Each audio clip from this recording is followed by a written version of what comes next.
मैं पप्पू कुमार, मेरे YouTube channel PK chemistry hub पर आप सभी का स्वागत करता हूं, जहां पर आपको हिंदी व इंग्लिश दोनों मीडियम की क्लासें अवेलेबल होगी।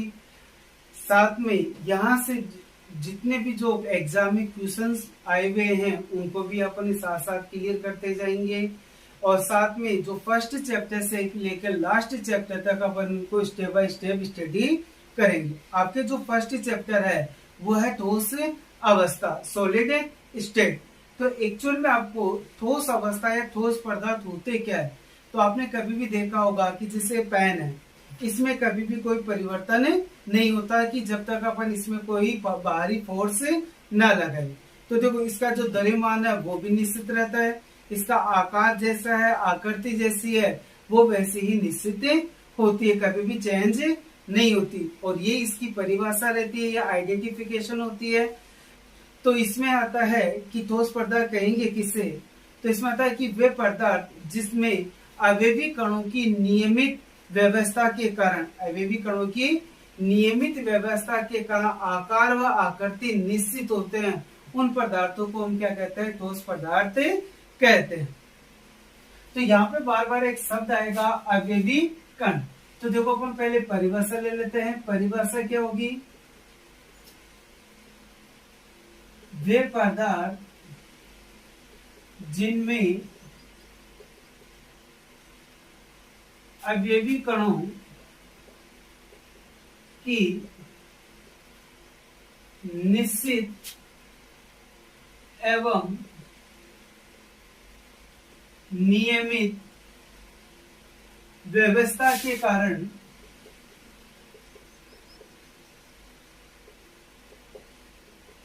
आकार, आकृति एवं आयतन निश्चित होते हैं,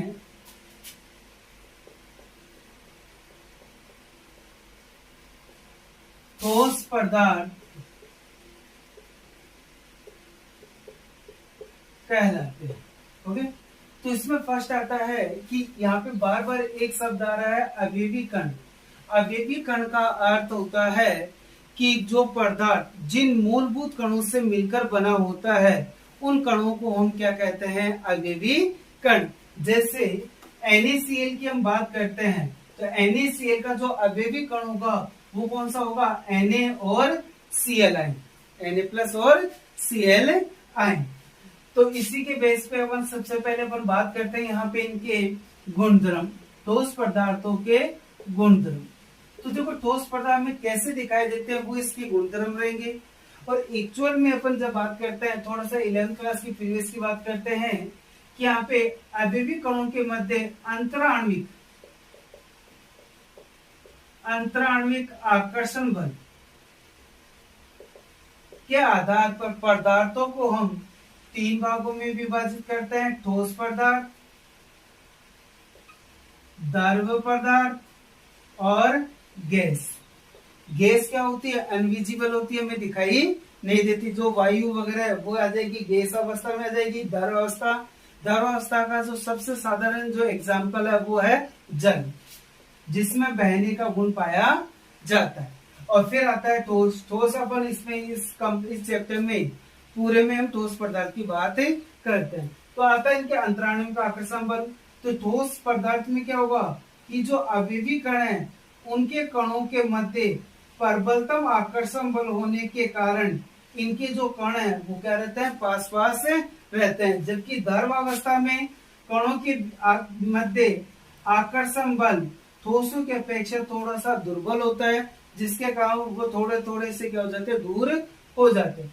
गैस अवस्था आते, गैस अवस्था में जो आकर्षण बल होता है वो नगण्य होता है, अनुपस्थित अपन नहीं कह सकते, क्योंकि हमेशा प्रकृति में जो कोई भी कण है उनके ऊपर कोई ना कोई आकर्षण प्रतिकर्षण बल अवश्य रहता है। तो वहां पे हम अनुपस्थित न लेके हम यहाँ पे नगण्य लेते हैं। तो ठोस पदार्थों में अंतराण्विक आकर्षण बल क्या रहेगा, अधिकतम होगा, तो कणों के बीच की दूरी न्यूनतम होगी। द्रव पदार्थ में क्या होगा, आकर्षण बल है ठोसों की अपेक्षा कम, लेकिन गैस की अपेक्षा अधिक होता है। तो कण है तो उनके बीच की थोड़ी सी दूरी बढ़े जाती है, और दूरी बढ़ने के कारण ये आसानी से मूव करते हैं और मूव करने के कारण इनमें प्रवाह का गुण पाया जाता है। फिर गैस पदार्थ है, गैस पदार्थ में अंतराणुओं का आकर्षण बल नगण्य होते हैं, जिसके कारण ये बिखरे हुए नजर आते हैं, और जब ये बिखरे हुए रहेंगे तो हमें आसानी से दिखाई नहीं देते। तो उसी के आधार पर अपन बात करते हैं इनके गुणधर्म। तो गुणधर्म में सबसे पहले आता है आपके यहां से इसमें अंतराण्विक आकर्षण बल। अंतराण्विक आकर्षण बल, अंतराण्विक आकर्षण बल वो क्या रहेगा, इनमें प्रबलतम होगा, और अंतराण्विक आकर्षण बल प्रबलतम होने के कारण अंतराण्विक दूरी वो क्या रहेगी, यहाँ पे न्यूनतम होगी। अंतराण्विक दूरी क्या रहेगी, इनमें न्यूनतम, वही इतना। फिर नेक्स्ट आता है इनमें इनके आकार,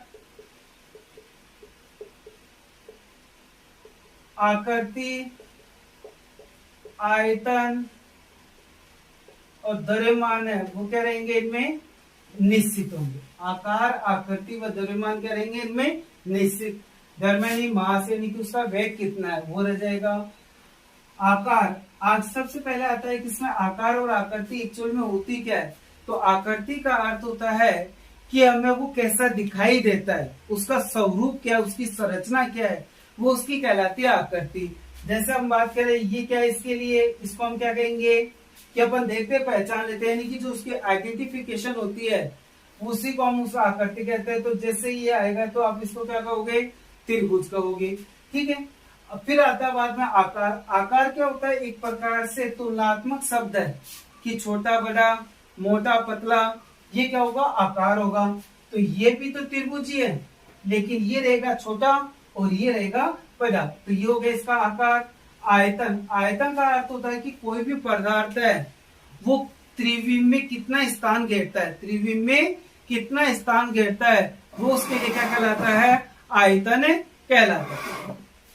तो देखो यहां से ये पेन है, पेन ऊंचाई और इसका विड्थ यानी कि चौड़ाई में वो कितना स्थान घेरता है, वो उसका क्या हो जाएगा, यहाँ से इसके लिए आयतन हो जाएगा।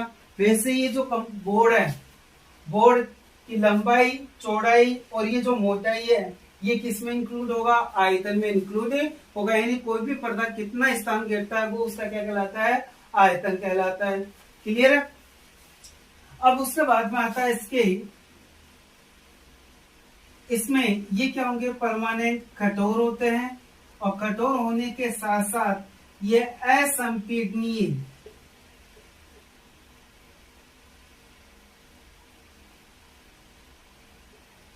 ये क्या होंगे, असंपीडनीय, यानी कि हमें दबा, संपीडनीय का अर्थ क्या होता है, इलास्टिसिटी, यानी कि जब भी अपन किसी के ऊपर फोर्स लगाते हैं तो फोर्स लगाने पे ये उसकी साइज में परिवर्तन होगा, साइज, और जब साइज में परिवर्तन होता है तो उसके बाद में जैसे फोर्स को हटाता है अपनी पूर्व अवस्था में आ जाता है, उस गुण को हम क्या कहते हैं, संपीडनीयता।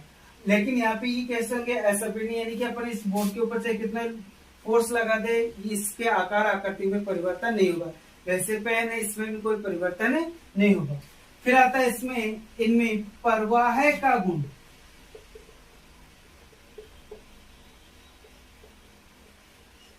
अनुपस्थित होता है। इसमें प्रवाह का गुण क्या रहेगा, अनुपस्थित होगा। फिर इसके बाद में आता है आवेगी कण, कणों के मध्य सापेक्ष गति अनुपस्थित, लेकिन एक स्थिति के इर्द गिर्द कंपन गति कर सकते हैं, कंपन गति कर सकते हैं। जैसे ठोस पदार्थ है, अब देखो ठोस पदार्थ के लिए हमने क्या लिया था कि इनके जो अवयवी कण है उनके बीच में इतना ज्यादा अंतराण्विक आकर्षण बल होता है कि उनके बीच की दूरी क्या रहेगी, अनुपस्थित रहेगी। और जब बीच की दूरी यदि अनुपस्थित रहेगी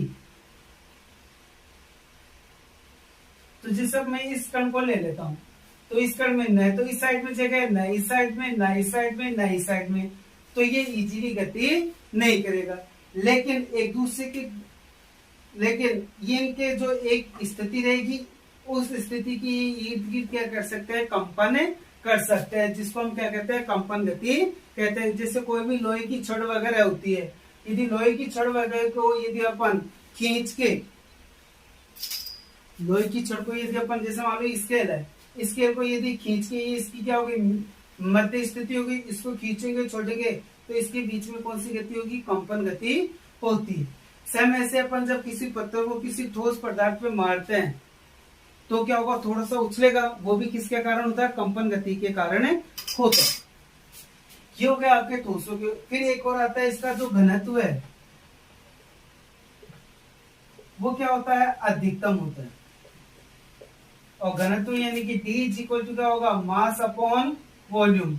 अब देखो इनका जो वॉल्यूम है वो कम, कणों के पास, कणों के बीच की दूरी न्यूनतम होने के कारण तो इनका वॉल्यूम, आयतन है वो भी क्या हो जाएगा, कम, और मास क्या रहेगा, फिक्स। जैसे जैसे वॉल्यूम कम होता है उसका घनत्व बढ़ता जाता है। तो हम कह सकते हैं कि ठोस पदार्थों का जो आयतन है द्रव और गैस पदार्थों की अपेक्षा कम होने के कारण इनका घनत्व क्या होता है, अधिकतम होता है। तो ये तो हो गया आपके ठोस पदार्थों के सामान्य गुणधर्म। अब बात करते हैं नेक्स्ट जो टॉपिक रहेगा कि जो ठोस होते हैं, एक तो होते हैं जिन्हें हम वास्तविक ठोस कह सकते हैं, और एक दिखते ठोस जैसे हैं लेकिन वो ठोस नहीं होते। जैसे कांच है, कांच आप सभी ने देखा होगा, कांच दिखता ठोस है लेकिन एक्चुअल में वो क्या होता है, धातु होता है। तो इसी के आधार पे हम, इनकी प्रकृति के आधार पे हम ठोस पदार्थों को दो भागों में विभाजित करते हैं, क्रिस्टलीय व अक्रिस्टलीय।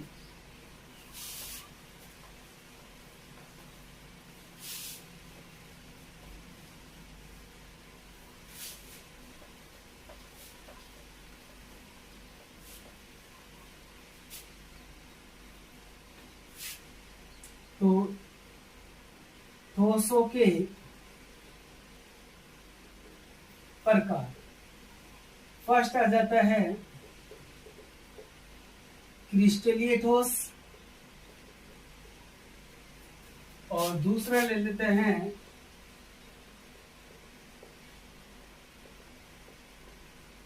अक्रिस्टलीय ठोस।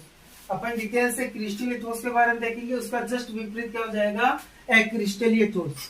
तो देखो इसमें फर्स्ट ऑफ ऑल आता है क्रिस्टलीय ठोस की। जब हम बात करते हैं तो इसमें फर्स्ट रहेगा कि अवयवी कण की व्यवस्था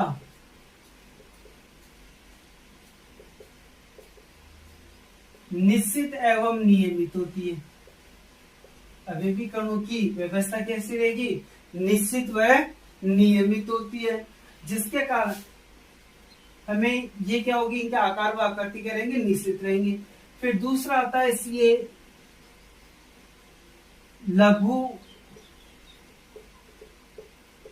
क्रिस्टलों का समूह है। क्रिस्टलीय जो ठोस पदार्थ होते हैं लघु क्रिस्टलों का समूह होते हैं, यानी कि क्या रहेगा, यानी कि छोटे छोटे क्रिस्टल है वो मिलकर एक बड़े क्रिस्टल का निर्माण करते हैं। फिर उसके बाद में आता है, नेक्स्ट आता है इसमें अवयवी कणों की व्यवस्था दीर्घपरासी होती। अवयवी कणों की व्यवस्था कैसी होती है, दीर्घपरासी, यानी कि इसका मतलब ये रहेगा कि जब तक क्रिस्टल का निर्माण होगा ये जो छोटे छोटे समूह है उनकी पुनरावृत्ति होती रहेगी। तो अपन दीर्घपरासी के लिए हम क्या कर सकते हैं, सिंपल वे में समझना चाहिए तो दीर्घपरासी का अर्थ होता है कि अवयवी कणों की व्यवस्था एक निश्चित क्रम में होती है और उसकी पुनरावृत्ति भी एक निश्चित अंतराल पर होती है। इसके लिए यदि अपन एक एग्जाम्पल ले तो एग्जाम्पल क्या ले सकते हैं, NaCl की क्रिस्टल की संरचना ले सकते हैं। तो देखो हम एक क्यूब बनाते हैं,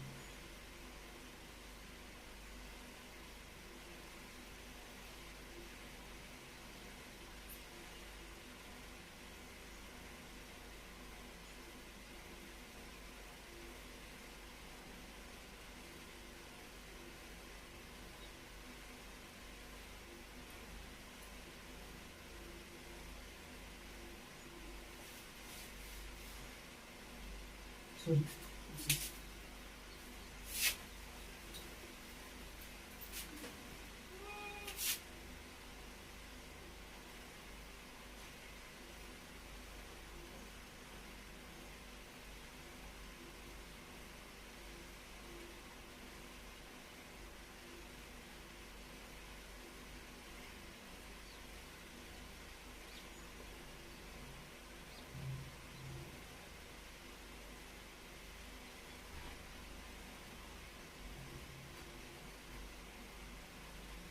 हमें ये बिल्कुल, ये जो लाइंस है बिल्कुल इनके बीच का जो गैप है ये बिल्कुल बराबर रखोगे तो बिल्कुल सही बनेगा।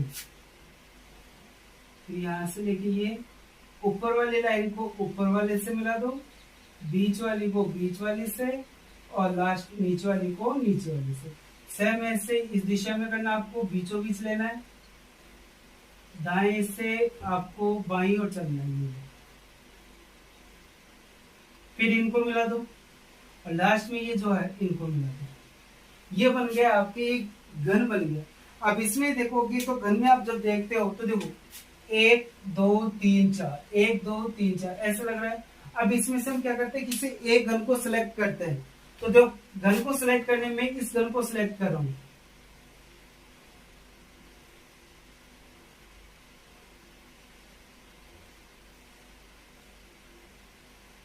आप किसी भी घन को सिलेक्ट कर सकते हो। तो देखो ये एक घन है,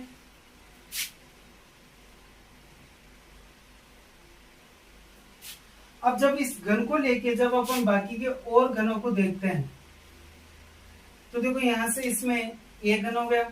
अब इसके जस्ट बाद में पूरी संरचना इसमें ठोस अवस्था में क्या होगा, इमेजिनेशन पावर चाहिए थोड़ी सी। अपन हमें जिसको देखना है कि उसी पे नजर होनी चाहिए। यदि हमने पूरे क्रिस्टल को एक साथ देखने की कोशिश करेंगे तो वो समझ में नहीं आएगा। तो आपको पहले क्या देखना, ब्लैक वाले को देखना है। तो ब्लैक के बाद में जैसे अपन ब्लू वाले पे देखते हैं तो एक घन ये हो जाएगा, दो गए। सेम ऐसे ही अब इस ब्लैक के नीचे वाले को देखोगे तो ये हो जाएगा, यहाँ से फिर ये हो जाएगा, एक ही हो जाएगा, एक ये और एक ही। तो टोटल इसमें कितने घन हो गए, 4 ऊपर और 4 नीचे, 8 हो गए। तो इन घनों के कारण, तो यहाँ से देखो बेटा इसमें हम बात करते हैं अभी भी कणों की द्वित राशि, यानी कि जब तक ये NaCl का क्रिस्टल होगा इसमें ये व्यवस्था लगातार एक घन के दाएं बाएं ऊपर नीचे ये व्यवस्था लगातार क्या होती रहेगी, रिपीट होती रहेगी। इसी व्यवस्था को हम क्या कहते हैं, द्वित राशि कहते हैं। उसके बाद में इसमें सबसे मोस्ट आता है इसमें शीतलन वक्र। शीतलन वक्र, शीतलन वक्र का अर्थ होता है, शीतलन का अर्थ होता है ठंडा करना। अब यहाँ पे एक शब्द और लेते हैं कि इनका जो गलनांक होता है, मेल्टिंग पॉइंट, वो क्या होगा, निश्चित। यानी जो क्रिस्टलीय ठोस पदार्थ होते हैं उनके गलनांक क्या होते हैं, निश्चित होते हैं। यानी कि एक निश्चित ताप पे पिघलेंगे और एक निश्चित ताप पे वो जमना स्टार्ट होते हैं। और गलनांक का अर्थ क्या होता है एक्चुअल में, कि वह ताप जिसके ऊपर कोई भी ठोस पदार्थ है द्रव पदार्थ में बदल जाता, उस तापमान को हम क्या कहते हैं, मेल्टिंग पॉइंट, या कह सकते हैं गलनांक कहते हैं। तो शीतलन वक्र कैसा रहेगा इनके लिए, ऐसा तक। देखो ऐसा तक कैसे होता है, तो देखो जब अपन कोई भी आप जैसे देखा होगा कि उसमें एक बर्फ, जैसे अपन बात करते हैं बर्फ जमाते हैं पानी से, तो पानी से बर्फ जमाने पे शुरू में अपन उसको फ्रीजर में रखते हैं तो पूरा का पूरा वो धीरे धीरे से क्या होता है, जमना स्टार्ट होता है। जैसे वो जमना स्टार्ट होता है उसके ताप में कोई परिवर्तन नहीं होता, यानी कि बिल्कुल वो पारदर्शी रहता है। लेकिन जैसे पूरी की पूरा जो पानी वो बर्फ में बदल जाता है उसके बाद में उसका ताप कम होता है, तब जाके वो व्हाइट कलर में कन्वर्ट होता है। तो यहाँ से देखो तो हम क्या कह सकते हैं शीतलन वक्र के लिए, कि जब अपन समय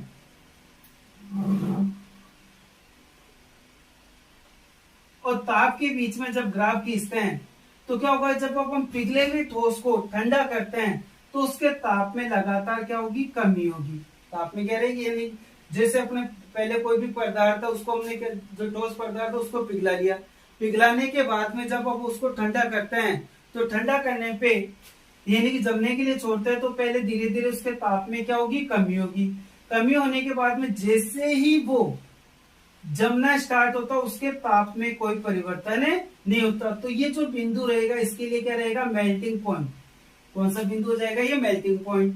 तो जब तक वो कंप्लीट जम नहीं जाता उसके ताप में कोई परिवर्तन नहीं होता, और जैसे वो कंप्लीट जम जाता है उसके ताप में अचानक क्या हो जाती है, कमी हो जाती है। तो देखो पहले ही क्या हो रहा है, कम हो रहा है, फिर स्थिर हो गया, फिर वापस क्या हो गया, कम हो गया, यानी कि ये लगातार न होकर रुक कर हो रहा है। तो इनका जो शीतलम वक्र आता है वो कैसा आता है, ऐसा आता है, और उसका मेनली रीजन होता है इनका गलनांक का, वो क्या होगा, निश्चित होता है। उसके बाद में जो नेक्स्ट प्रॉपर्टी है इसकी वो रहेगी, इसमें इनकी जो प्रकृति है वो रहती है विषम देशिक। प्रकृति कैसी रहेगी इनकी, विषम देशिक। तो जो सबसे इंपॉर्टेंट पॉइंट है ये दो इसके लिए क्वेश्चन है, वो शीतलम वक्र और प्रकृति। विषम देशिक, विषम का मतलब आप सभी जानते हो अलग अलग, देशिक का मतलब दिशा, और यहाँ से सब लेंगे अपन भौतिक गुणधर्म, यानी कि भिन्न भिन्न दिशाओं में पदार्थ के भौतिक गुणधर्म भी क्या होंगे, भिन्न भिन्न होंगे।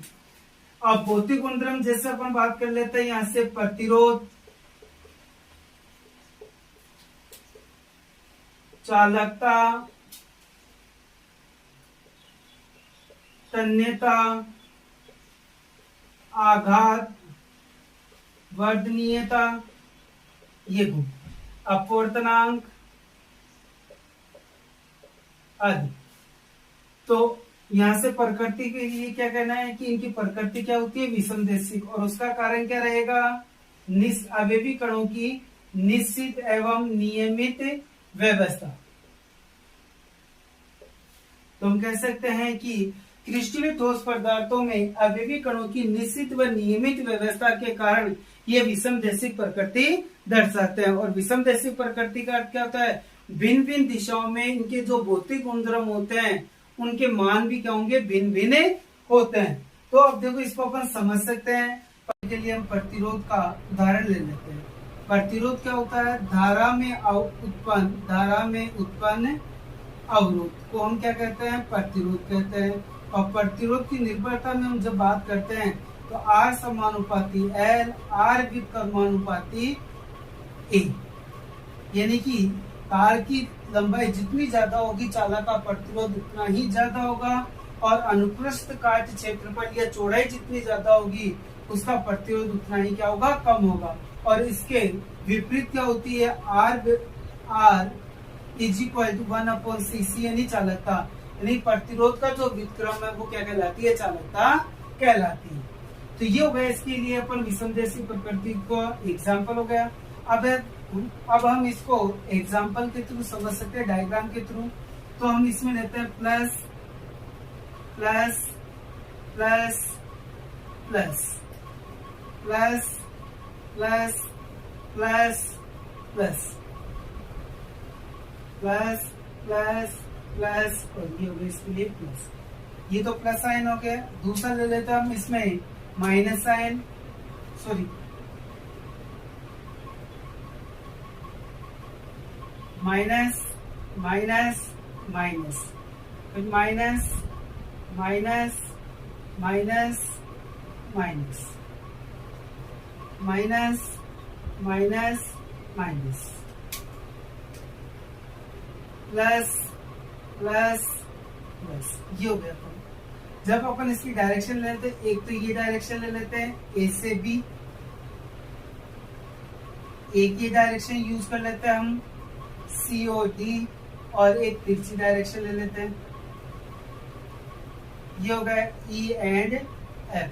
अब जब हम ए बी दिशा में देखते हैं तो ए बी दिशा में एक साइड में प्लस माइनस है, विपरीत दिशा में, यानी कि प्लस माइनस एकांतर क्रम में होगा, प्लस के सामने माइनस होगा, माइनस के सामने क्या रहेगा, प्लस रहेगा।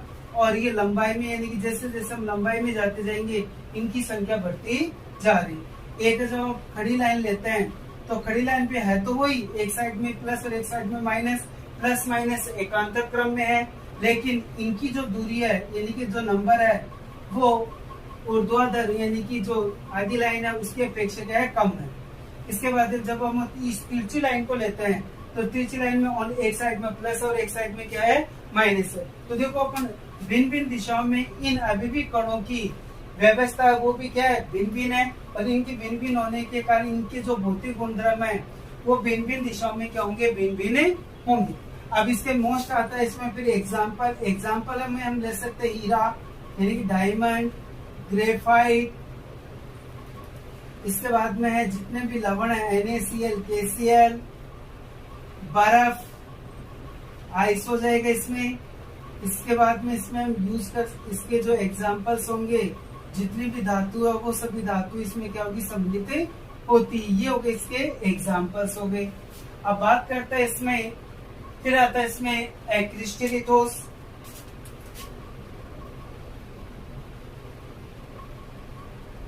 एक्रिस्टलिटोस है, इन्हें हम क्या कहते हैं, आभासी ठोस। इन्हें हम क्या कहेंगे, आभासी ठोस। और इन क्रिस्टलिटोसों को हम क्या कहते हैं, वास्तविक ठोस। उसके बाद में अभिवी कणों की जो व्यवस्था होती है वो अनियमित होती है। अभिवी कणों की व्यवस्था कैसी रहेगी, अनियमित व अनिश्चित होती है। उसके बाद में आता है कि छोटी छोटी क्रिस्टलों का क्या होता है, समूह होते हैं। ये लघु क्रिस्टलों का समूह है नहीं होते। उसके बाद में आता है इनकी जो व्यवस्था होती है, क्रिस्टलिटोसों की द्विपरासी होती है और इनकी क्या होती है, अल्पपरासी। यानी कि यदि कहीं पे कोई क्रम होता मिल भी जाता है तो वो कुछ समय अंतराल के बाद में या कुछ अंतराल के बाद में वो क्या हो जाता है, समाप्त हो जाता है। उसके बाद में आता है इसका जो शीतलम वक्र है वो रहेगा इसका सतत। सतत कैसे होगा, और उसका मेनली रीजन रहता है जो इसका मेल्टिंग पॉइंट होता है वो अनिश्चित होता है। अनिश्चित में से रहेगा एक ही पदार्थ वो भिन्न भिन्न ताप पे क्या होता है, पिघलता है। जैसे अपन बात करें, एक मोटी प्लास्टिक ले और एक पतली पन्नी ले सकते हैं, या दोनों पन्नी, एक मोटी पन्नी और एक पतली पन्नी लेते हैं, तो पतली पन्नी है वो क्या होगी, थोड़े से ताप देने पे वो क्या हो जाएगी, पिघलना स्टार्ट हो जाती है। जबकि मोटी पन्नी हो या जो प्लास्टिक है उसको पिघलाने के लिए अधिक ताप की आवश्यकता होती है। सेम वैसे अपन बात कर सकते हैं, यदि उसको काटना है तो काटने के लिए आपको क्या करना पड़ेगा उसमें, जैसे मान लो ये रबर है, ये प्लास्टिक है, इसको काटोगे तो इस साइड में आपको कम फोर्स लगाना पड़ेगा और इस साइड में ज्यादा फोर्स लगाना पड़ेगा। अब इसका एग्जाम जब अपन ग्राफ डिनोट करते हैं तो ग्राफ में क्या होगा कि जब अपन इसके पिघले हुए द्रव को ठंडा करते हैं, पिघले हुए ठोस को जब हम ठंडा करते हैं तो इसके ताप में लगातार क्या होती है, कमी होती है। कहीं पे भी एक ऐसा कोई बिंदु नहीं होता जिसके ऊपर ताप स्थिर हो जाए। तो ये वक्र कैसा आता है, सतत आता है। फिर इसके बाद में जब अपन इसकी प्रकृति की बात करते हैं तो प्रकृति इसकी कैसी होती है, समदेशिक होती है। प्रकृति कैसी होगी इसकी, समदेशिक। समदेशिक का मतलब क्या होगा कि इन क्रिस्टलिटोसों के जो भौतिक गुणधर्म है सभी दिशाओं में क्या होंगे, समान होंगे। इसका मेनली रीजन होता है इन अवयवी कणों की अनियमित व्यवस्था, और अवयवी कणों की अनियमित व्यवस्था के कारण इनकी जो भौतिक गुणधर्म है वो भिन्न भिन्न दिशाओं में क्या होते हैं, समान होते हैं। क्योंकि किसी भी दिशा में देख लो अवयवी कण है वो उनका कोई भी एक क्रम में नहीं। इसका एग्जाम्पल अपन यूज कर सकते। अब फिर इसके बाद में सबसे इम्पोर्टेंट आता है, इन्हें हम अतिस्थितित द्रव्य कहते हैं। अतिस्थितित द्रव्य, अतिस्थितित द्रव्य क्यों कहते हैं, क्योंकि इनकी जो अवस्था, मूल अवस्था होती है एक्चुअल में ठोस, मूल अवस्था द्रव्य होती है जिन्हें बहुत निम्न ताप पे ठोस पदार्थ में बदला जाता है। तो जिसका एग्जाम्पल है, सबसे मोस्ट एग्जाम्पल है इसका कांच। इसी के स्थान पे हम ले सकते हैं क्वार्ट्ज कांच। ओनली क्वार्ट्ज आता है तो वो किसका एग्जाम्पल रहेगा, क्रिस्टलीय का। और क्वार्ट्ज कांच आता है तो वो किसका रहेगा, क्वार्ट्ज कांच भी आता है और उसकी जगह ग्लास भी लिखा हुआ आ सकता है, तो वो किसका एग्जाम्पल रहेगा, क्रिस्टलीय ठोस का। तो यहाँ से क्वेश्चन आता है कि जो कांच होता है उसे हम अतिस्थितित द्रव्य क्यों कहते हैं। तो उसका उदाहरण ये रहेगा कि इनमें द्रव्य के समान बहने का गुण होता है लेकिन द्रव्यों की अपेक्षा बहुत ही कम में होता है। जिसका हम एक एग्जांपल ले सकते हैं, यदि आपको कभी भी घूमने का मौका मिले तो जितनी भी पुरानी हवेलियां हैं, उनके खिड़कियों दरवाजे हैं, उनके कांचों को देखना। कांच क्या होंगे, ऊपर से ये किनारों से तो पतले होंगे, ऊपर से किनारों से क्या रहेंगे, पतले रहेंगे, लेकिन बीच में से अब जो ये नीचे से किनारे क्या रहते हैं, मोटे होते हैं। स्पर्श करोगे तो आसानी से इजीली हमें महसूस होगा। तो वो किसके कारण होता है, इसकी बहने की प्रवृत्ति के कारण। तो ये हो गए आपके इसके एग्जाम्पल्स हो गए। इसके अलावा एग्जाम्पल हम क्या ले सकते हैं, प्लास्टिक, रबर वगैरह, वो भी इसके क्या रहेंगे, क्रिस्टलीय ठोसों के एग्जाम्पल, प्लास्टिक, रबर आदि। अब आपकी जो नेक्स्ट टॉपिक रहेगा वो रहेगा एक्चुअल में क्रिस्टलीय ठोसों। और क्रिस्टलीय ठोसों का आगे देखेंगे वर्गीकरण, और उसके बाद में क्रिस्टल का निर्माण कैसे होता है वो हम स्टेप बाय स्टेप नेक्स्ट जो क्लास होगी उनमें देखेंगे। ओके, अब इसके बाद में आता है कि यदि आपको फिर भी कोई डाउट वगैरह इनमें समझने में, तो आप कमेंट बॉक्स है उसमें जाके लिख सकते हो, जिसका आपको सॉल्यूशन मिल जाएगा।